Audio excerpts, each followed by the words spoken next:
everybody. We're on our way down to Clint, Texas. I'm Dr. Brian Carr, and with me is Kathy Buckberry and Margie Surhay. And so we're going to be going and taking this road trip because we care. Lubbock cares.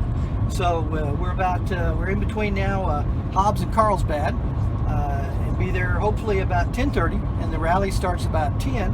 So we'll be a little bit late, but we've got about $450 worth of office supplies in the back of my truck here. And we've also got a check that we're going to be giving down to Los Americans, which is a legal advocacy group down in El Paso. We're going to be doing that tomorrow morning. But today, we left at about 4:30. It was dark 30 when we all showed up at my house, and we're going to have a good time. But let me introduce my two compadres here with me. Margie panted over there and said, everybody welcome Kathy Buckberry. Hey! Kathy and I are old buds, and we're on this trip again, trying to make a difference. And then Margie, kind of turn it on yourself. Let's let everybody see Margie and wave. Here, I'll hold it. Okay. Okay, so say hi, Margie. Hi, everyone. Yeah. Okay. We're on our way to do a very good deed for Lubbock, representing Lubbock, Texas.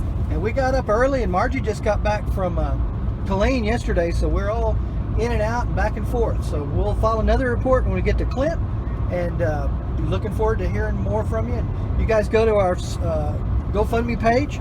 It's on the website, or on the Facebook pages on all the Democrat sites, and we'll be checking back in. Help the children.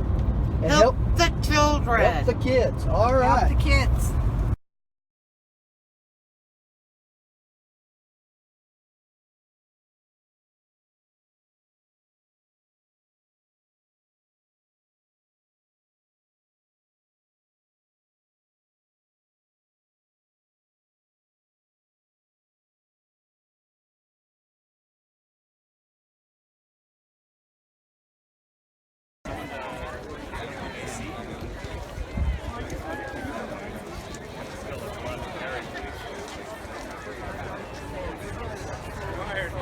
I like the same shit, but with smaller cameras, and it's a pain in the ass.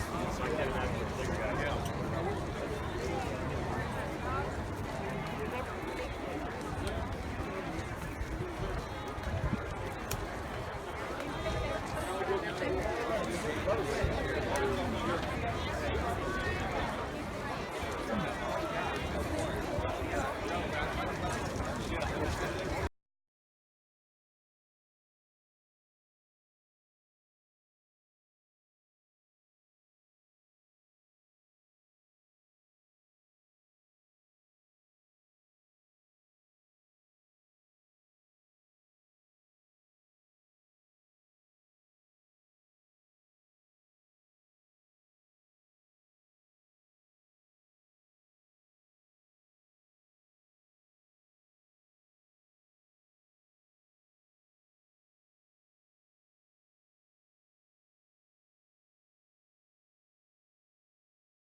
Now in a shelter, awaiting their court date, knowing full well when they go to that court date, they will come back to a border patrol station and spend 2 or 4 or 6 days before and after that court appointment, putting that 4-year-old child to more suffering and more harm.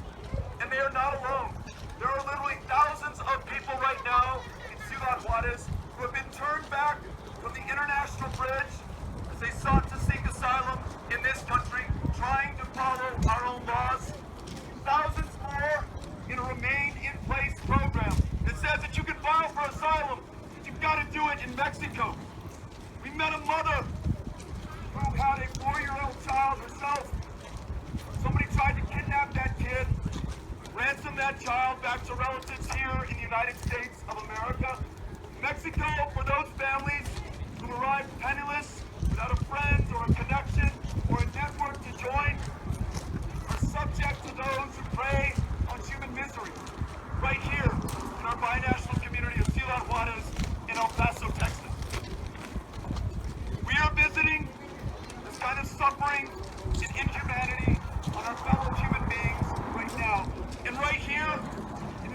Patrol Station, we know that we have housed hundreds of kids as young as 5 months old, as old as 17 years old.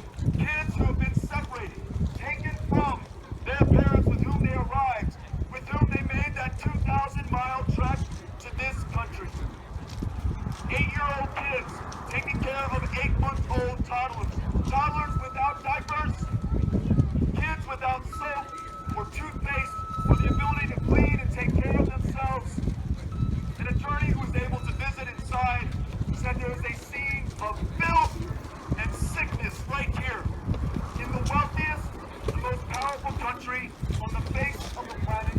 This is how we treat the least of us right now. But it's not just here in Clint. 2 days ago, we were in Homestead, Florida, where they're keeping 2,600 kids in conditions like these. We're talking about Northeast El Paso. We're talking about Southwest Key in Houston, Texas, that we just visited yesterday.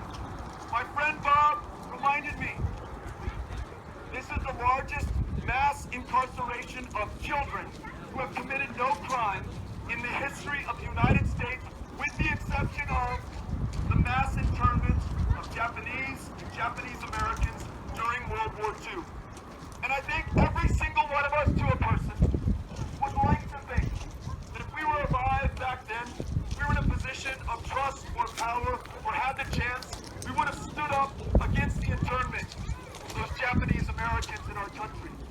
Well, here we are in 2019, and we have the chance at this moment to do the right thing, to be there for those kids.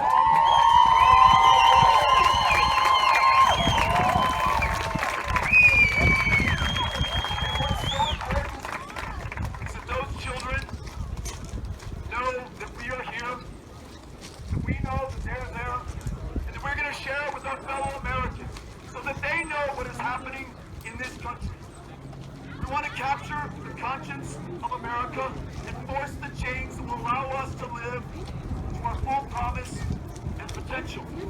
We've got to remember that any significant civil rights victory that we've ever enjoyed as a country came not from who's in the White House or those already elected to Congress. It came from people like you who are willing to stand up to be counted, to march, to force those in positions of power to do the right thing.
Was 2010. Yeah, go ahead. So in 2010, there were a group of teenagers who were juvenile detained kids, and they actually, I believe it was a community service project, and so they painted this mural. And 2010, so about, what was that, 9 years ago. But yeah, it has, so the butterflies, that's a symbol of migration. It's become a symbol of, for the immigration movement, for DACA and Dreamers, because butterflies are insects that migrate, and so it's become sort of an important symbol for the movement. And then we have sort of like a bracero type figure in the Statue of Liberty. So just all sorts of symbols from the immigration movement that are important to our community and to the larger movement. Okay. I can remember Rachel Jackson. Yes. Okay. So let's pick up just a question. So Ms. Jackson, how long have you worked down here at Las Americas? I've been here for about 1.5 years now. Okay. And what would you describe your job duties as? What do you do day to day? So I'm a legal assistant. So my duties in the day-to-day, I speak with clients, I work on their cases, I review applications, follow up with clients. I make sure that everything is in order. We have a pretty big caseload, so it's mostly just making sure that everything's in order for all the clients and all the cases that we have. Now, you know, the people of Lubbock, we came down here, we brought you about $500 worth of office supplies, we'll give you a $500 check. Is that something that will really help out? Definitely. I remember when I first started working here, we would recycle our folders and our prongs and all office supplies because we didn't have a lot of resources to buy new things, especially folders and envelopes and things like that. And now, because of the generosity of other people in the community, we're able to have a lot more supplies and use that time to spend more time with our clients and make sure our representation is quality. So we don't have to think about where we're going to buy our next ream of paper because we have all these generous donations. So it definitely will impact. And even though this is what we've given so far, you know, we hope to continue to be able to provide support to your center and other centers down here along the border. Do you see the need is going to be increasing? You know, we've heard about the increased number of people trying to gain entry. Is this something that you see is going to be continuing to evolve? Definitely. Policies change daily, and people continue to come and need to cross into the United States and ask for asylum as their situations become worse and worse at home. And so we want to be there and to help people as the situation does increasingly get worse and as there's more people who need our services. And is any comments about, we were yesterday at the detention center at Clint, where supposedly there's about 100 children inside. We have no idea because they wouldn't let anybody in at all. Do you see this as a part of kind of the evolving crisis that we're having now? Is it the way the children are being treated? Definitely part of the crisis. There's just not facilities or resources to handle the influx of people, and and it's a problem that attorneys aren't able to enter those facilities and really see what's going on. So it's definitely a situation that continues to get worse. And as a psychologist, I'm concerned because I'm thinking about the trauma that's endured on these children and the fact that this is something that we have the moment right now, but then looking down the road, I think we can see that we're going to have better social services and other things to help with these kids. Is there anything else, you're reaching out here? Lubbock is about 350 miles away, up the panhandle of Texas. Anything else that you'd like to tell the community of Lubbock in terms of how we can help or what you would appreciate us to be able to do? Yeah, that's a great question. There's so many ways that people can get involved and can help. I would say donations to people on the front lines is a huge one, either with supplies or just monetary donations. If you're an attorney or an expert in your field, like a psychologist, we're always looking for people to come down and volunteer and give some of their time. So attorneys are definitely needed, and you don't have to be an immigration attorney. And psychologists, people with backgrounds in social services to support family members.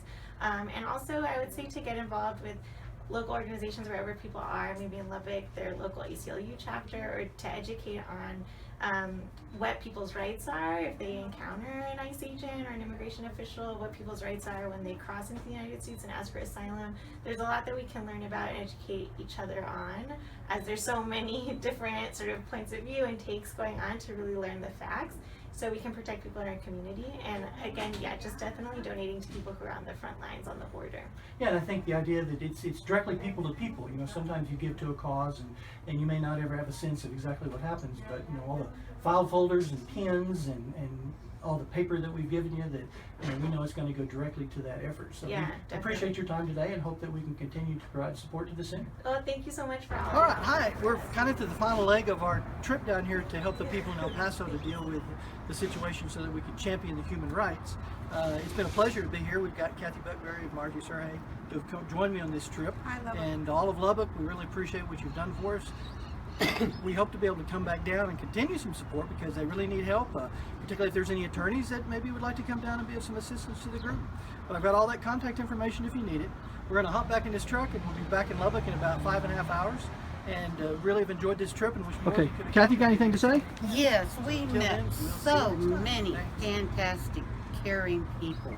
They almost had their heart on their shoulders, but they just want to help these little children. And children transcend pigmentation bounds and religious bounds. They're just little children, and they just need to be taken care of. And it's our responsibility to do that.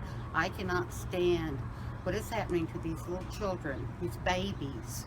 in my name, and I had to come down here and say, this does not represent me. This is not what I would do. This is not right. Margie, what do you got to say? I'd like to say the same, that this is not right. These little children that are at the border, we need to see what's going on in there, and the more people that organize and let this current administration know that this is not acceptable. And in the name of America, we are not going to stand for the mistreatment of any child. Okay. Ever. All right. Well, we'll see you guys on the other side. Thanks. Thanks.